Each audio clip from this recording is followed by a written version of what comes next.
नमस्कार जूनियर्स, मेरा नाम है आदित्य शर्मा और आप देख रहे हैं कॉमर्स भैया। सर आज हम लोग पढ़ने वाले हैं कॉस्ट अकाउंटिंग। कॉस्ट अकाउंटिंग के अंदर हम लोग बहुत सारी चीज़ें करने वाले हैं। इसके अंदर हम लोग थ्योरी और प्रैक्टिकल दोनों ही चीज़ों को अच्छे से करने वाले हैं।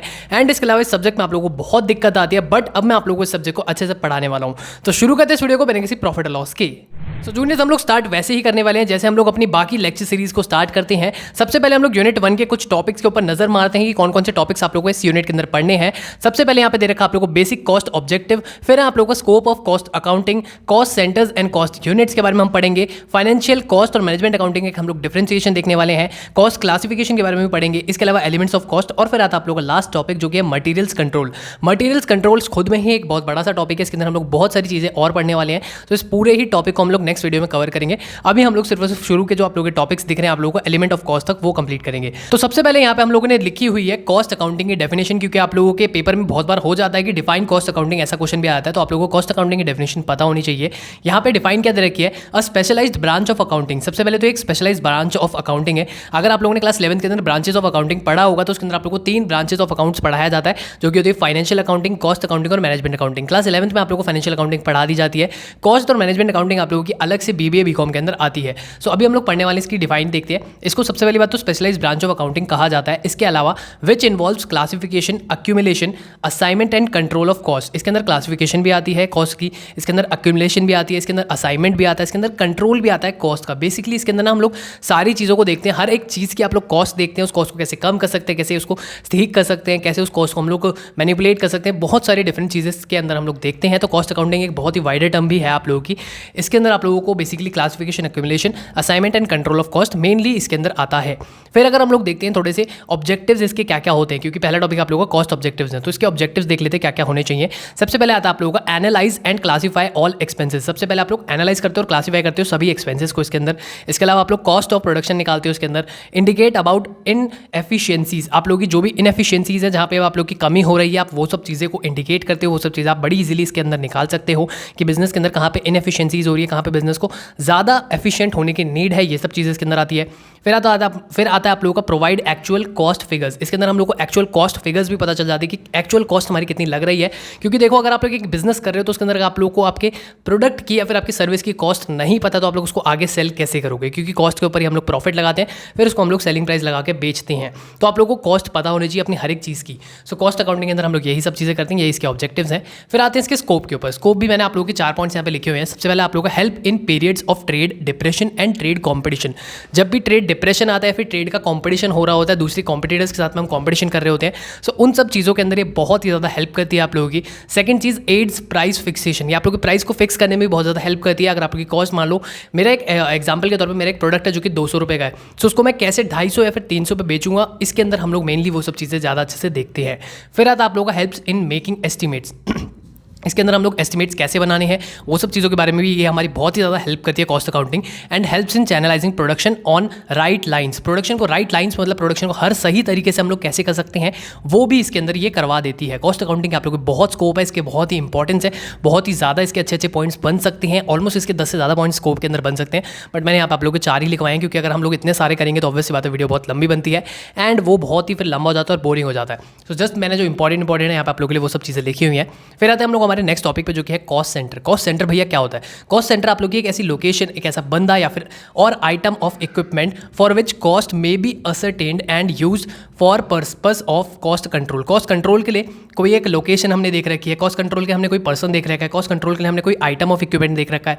सो मतलब कोई भी एक ऐसी चीज़ होनी चाहिए हमारे पास जिससे कॉस्ट कंट्रोल हो जाए, उसको हम लोग कॉस्ट सेंटर बोलते हैं। ठीक है, वो लोकेशन भी हो सकती है, वो इंसान भी हो सकता है, वो एक आइटम भी हो सकता है, जिसके लिए हम लोग क्या कर रहे हैं, for which cost may B ascertain, जिसकी हम लोग कॉस्ट निकाल सकते हैं या फिर उसको हम लोग यूज़ कर रहे हैं for the purpose of cost control. ठीक है, कॉस्ट सेंटर की डिफाइन बहुत ही ईजी है, रट्टा मार सकते हो, याद कर सकते हो, जैसा चाहो आप लोग वैसे कर सकते हो।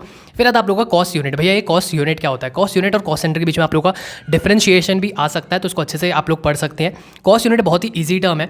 अ unit of quantity of product, एक प्रोडक्ट की क्वांटिटी की यूनिट सर्विस और time in relation to which cost may be ascertained और एक्सप्रेस। इसको मैं थोड़ा सा इजी टर्म्स में समझाता हूँ। जैसे कि आप लोगों ने देखा होगा, केमिकल को हम लोग लीटर्स या फिर केजीज में लिख सकते हैं, स्टील को हम लोग टन्स में लिख सकते हैं। ऐसी ही हर एक चीज़ की एक कॉस्ट यूनिट होती है। हम रुपीज़ को जैसे कि आगे उसके सिंबल लगा सकते हैं ना रुपीज़ का, जैसे हम लोग करेंसी को रुपीज़ में लिख सकते हैं, करेंसी को हम लोग डॉलर्स में लिख सकते हैं। तो ऐसे हर एक चीज़ की आप लोगों की जितनी भी चीज़ें होती हैं ना, हर एक चीज़ की, कंपनी के अंदर आप लोग प्रोडक्ट बना रहे हो, कंपनी के अंदर आप सर्विसेज दे रहे हो, हर एक चीज़ की आप लोग की कॉस्ट होती है। तो उस कॉस्ट को एक यूनिट दे सकते हैं, जैसे वो ईजिली एक नंबर में हम लोग उसको डिनोट कर सकते हैं, तो वो बहुत ही हमारे लिए ईजी हो जाता है।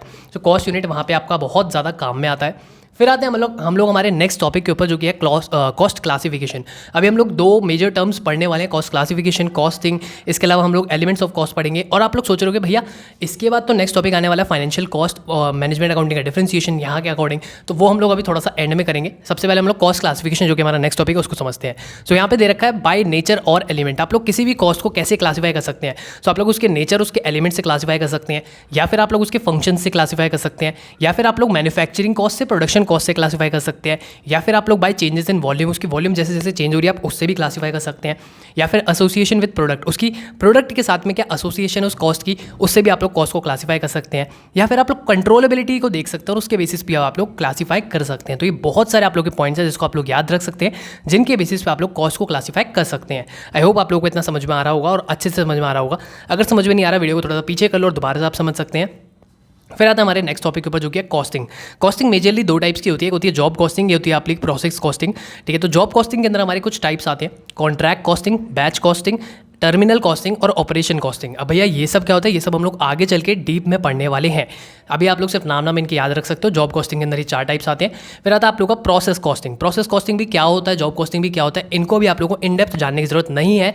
आगे चल के इन सभी चीज़ों के बारे में बहुत इन डेप्थ मैं आप लोगों को पढ़ाने वाला हूँ।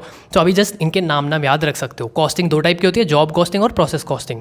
फिर आते हैं हम लोग एलिमेंट्स ऑफ कॉस्ट के ऊपर। अब ये जो यहाँ पे मैंने फ्लो चार्ट बनाया है बहुत ही ज़्यादा इंपॉर्टेंट है। इसके अंदर सबसे पहले ऊपर मैंने लिखा एलिमेंट्स। आप इसको जूम भी कर सकते हो, मैं थोड़ा सा और साइड हो जाऊँगा जिससे आप लोग बड़ी इजीली इसको देख सके एंड जूम कर सके। ठीक है, यूट्यूब के अंदर जूम का ऑप्शन होता है, आप जूम कर लो। Materials, labour, other expenses. Materials के अंदर डायरेक्ट इनडायरेक्ट, लेबर के अंदर डायरेक्ट इनडायरेक्ट, अदर एक्सपेंसेस के अंदर डायरेक्ट इनडायरेक्ट। अब यहाँ पे आता है हमारा जो मेजर, यहाँ पे जो मेन चीज़ है ना, वो आती है इनडायरेक्ट के अंदर। सबके अंदर आते हैं कुछ ओवरहेड्स। कौन कौन से ओवरहेड्स होते हैं? सबसे पहले आप लोगों का production overhead, administration overhead, selling overhead और डिस्ट्रीब्यूशन ओवरहेड। अब ये सारी चीज़ें ना क्यों काम किया मैं आप लोगों को अभी जस्ट बताता हूँ। मैं आप लोगों के लिए एक अभी कुछ फॉर्मुलाज पढ़ने वाला हूँ। उन फॉर्मुलाज को आप लोग ध्यान से सुनना और फॉर्मुलाज यहाँ पे लिखे भी आ जाएंगे। सो मैं आप लोगों को जल्दी से अभी फॉर्मुलाज को पढ़ के सुनाता हूँ, कौन कौन से हमारे फॉर्मुलाज हैं जो कि बहुत ही इंपॉर्टेंट है।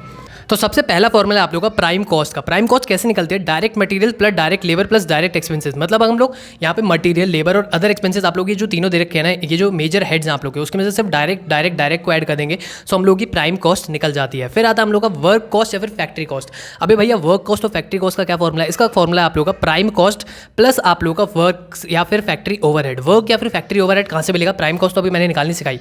वर्क और फैक्ट्री ओवरहेड आप लोग का आ जाता है प्रोडक्शन ओवरहेड के अंदर ही। मतलब जो पहला ओवरहेड है आपका, उसी के अंदर आप लोग उसको वर्कर ओवरहेड या फिर वर्क ओवरहेड या फिर आप लोग कह सकते हो उसको फैक्ट्री ओवरहेड।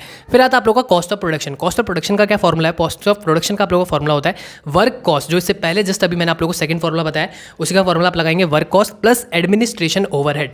एडमिनिस्ट्रेशन ओवरहेड आप लोगों का यहाँ पे सेकंड पार्ट आ जाता है। फिर नेक्स्ट आता है आप लोगों का टोटल कॉस्ट। अब टोटल कॉस्ट कैसे निकालनी है, इसका भी एक फॉर्मूला है। कॉस्ट ऑफ प्रोडक्शन जो भी मैंने थर्ड आप लोगों को निकालना सिखाया वो, प्लस आप लोग ऐड कर देंगे उसके अंदर सेलिंग और डिस्ट्रीब्यूशन ओवरहेड।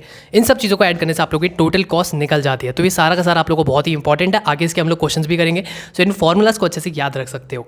अब आते हैं हम लोग हमारे फाइनेंशियल या फिर कॉस्ट या फिर मैनेजमेंट अकाउंटिंग के डिफरेंस के ऊपर। सो अब आप सभी के आगे आ रहा है ये वाला डिफरेंस। इस डिफरेंस को आप लोग ध्यान से देखना है, इस टेबल को आप लोग ध्यान से देखिए। सबसे पहले कॉस्ट अकाउंटिंग की डेफिनेशन। कॉस्ट अकाउंटिंग की आप लोग की डेफिनेशन मेनली यही कहती है कि इसके अंदर हम लोग कैसे किसी भी चीज़ की कॉस्ट को कंपनी के अंदर कम कर सकते हैं, इसके अंदर हम उस पर फोकस करते हैं। मैनेजमेंट अकाउंटिंग के अंदर हम लोग बेसिकली फ्यूचर्स पे फोकस करते हैं और हमारी मैनेजमेंट को कैसे बेटर बनाया जा सकता है उस पर फोकस करते हैं। फाइनेंशियल अकाउंटिंग के अंदर हम लोग फाइनेंशियल चीज़ों पर फोकस करते हैं। फिर इसकी डिफाइन आप लोगों ने क्लास 11th में पढ़ी होती है, जो कि होती है आप लोग की recording, classifying, summarising, analysing and इसके अलावा इंटरप्रेटिंग और communicating the users thereof. तो ये जो डिफाइन है, बेसिक डिफाइन है आप लोगों की, जो कि क्लास 11th में पढ़ाई जाती है। ठीक है, इसके अंदर हम लोग क्लासीफाई करते हैं, समराइज करते हैं, एनालाइज करते हैं, ये सब चीज़ें करते हैं। ठीक है, किसी भी मेजर आप लोग की ट्रांजेक्शन को। फिर आता है आप लोग का नेचर। नेचर कैसा होता है भाई? ये जो आप लोग की कॉस्ट अकाउंटिंग है, इसका नेचर होता है आप लोग का क्वांटिटेटिव। और अगर हम लोग बात करें मैनेजमेंट अकाउंटिंग, इसके अंदर आप लोग का क्वांटिटेटिव और क्वालिटेटिव एक्सपेक्ट दोनों को लिया जाता है, क्योंकि इसके अंदर हम लोग मैनेजमेंट की बात करते हैं। बट अगर हम लोग बात करें फाइनेंशियल की, तो फाइनेंशियल के अंदर आप लोगों का सिर्फ और सिर्फ क्वांटिटेटिव मतलब क्वांटिटी को लेते हैं, तो आप लोगों का कॉस्ट और फाइनेंशियल दोनों के अंदर हम लोग क्वांटिटी के ऊपर फोकस ज़्यादा करते हैं। ऑब्जेक्टिव्स की बात करें तो ऑब्जेक्टिव्स आप लोग देख सकते हैं, कॉस्ट अकाउंटिंग का ऑब्जेक्टिव होता है it basically records the cost of production. Mainly इसके अंदर हम लोग total cost, cost of production, वो सब चीज़ों पर फोकस करते हैं। अगर हम लोग बात करें मैनेजमेंट अकाउंटिंग की, तो उसके अंदर it is performed in order to help the management make decision making के अंदर ये बहुत ज़्यादा हेल्प करता है, फ्यूचर की हेल्प करता है ये, ठीक है। फ्यूचर के अंदर जो भी कंपनी में होने वाला उस चीज़ों पे ये ज़्यादा फोकस करता है। अगर फाइनेंशियल अकाउंटिंग की बात करें तो आप लोगों का मेनली प्रेजेंट की ही बातें करता है, और इसके अंदर हम लोग क्या देखते हैं, इसके अंदर हम लोग profit and loss account, balance sheet, वो सब चीज़ हम लोग निकाल सकते हैं। सो ये इनके मेनली डिफरेंस है, और बाकी पॉइंट्स भी आप लोग पढ़ सकते हैं, recording of data, rules and regulations, development, user of information, ये सब पॉइंट्स भी आप लोग पढ़ सकते हैं। सो एक बार मैं आप लोगों के लिए साइड हो जाता हूँ और आप लोग जल्दी से इसका स्क्रीनशॉट भी ले सकते हैं जो अभी तक आप लोगों को मैंने पढ़ाया। आई होप आप लोगों को सब कुछ समझ में आया होगा और आप लोगों को ये वीडियो अच्छी लगी होगी। अगर अच्छी लगी तो प्लीज़ को लाइक करो, शेयर करो अपने दोस्तों के साथ। मैं मिलता हूँ आपसे अगले वीडियो में, भी इतना ही, धन्यवाद।